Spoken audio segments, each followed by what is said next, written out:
किसी की मजाल नहीं है, आंख उठा करके भी देख ले। हाँ, जैसे हमारे यहाँ कई लोगों को फर्क नहीं पड़ा कि बांग्लादेश में हिंदुओं के साथ क्या हो रहा है।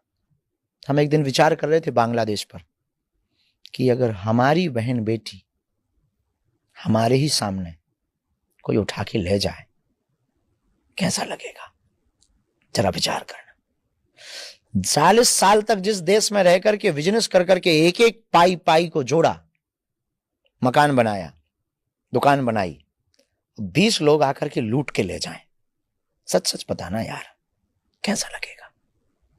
तुम्हारी ही बेटी जिसे तुमने फूल की तरह पाला पोसा और एकदम सुकुमार सी बिटिया, और उस पर जब निर्दयी राक्षस हवस की भूख में बर्बरता निर्दयता के साथ उसका लेप करें, सच सच बताना यार कैसा लगेगा।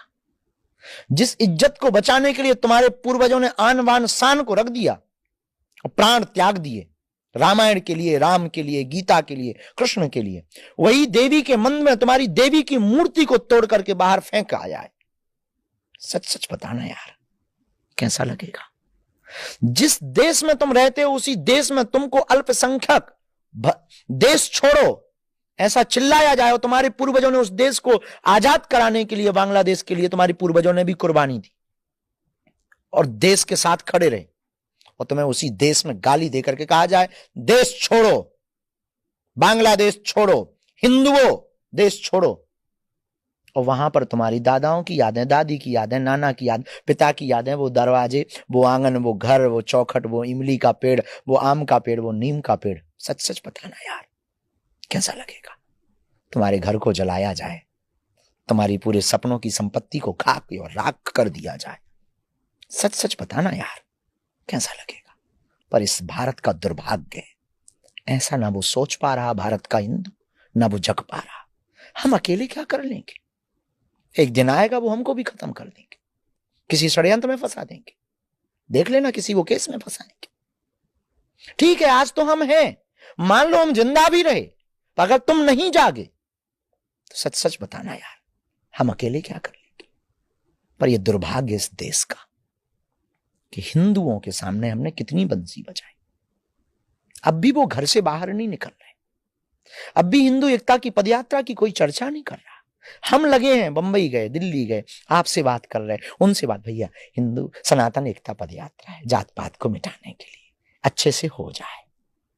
हमारी भर जिम्मेवारी है रोड पर निकलना, क्या हमारी भर जिम्मेवारी है हिंदुओं को एक करना, क्या हमारी भर जिम्मेवारी है रामायण के पक्ष में आवाज उठाना और विरोधियों के विपक्ष में आवाज उठाना?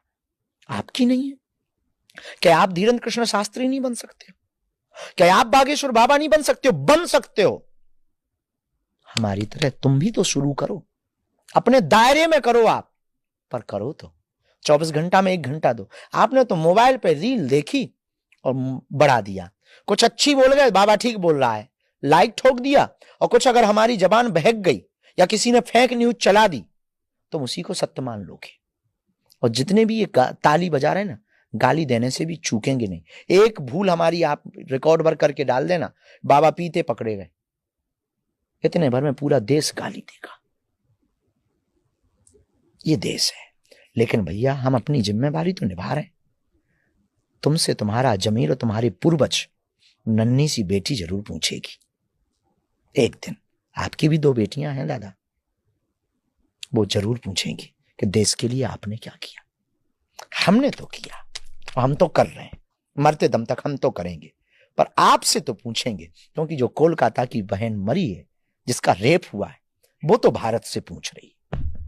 बांग्लादेश के जिन हिंदुओं का घर जला है वो भारत के हिंदुओं से पूछ रहे तुमने तैयारी की कुछ, या तुम भी ऐसे ही जलवा के जाओगे।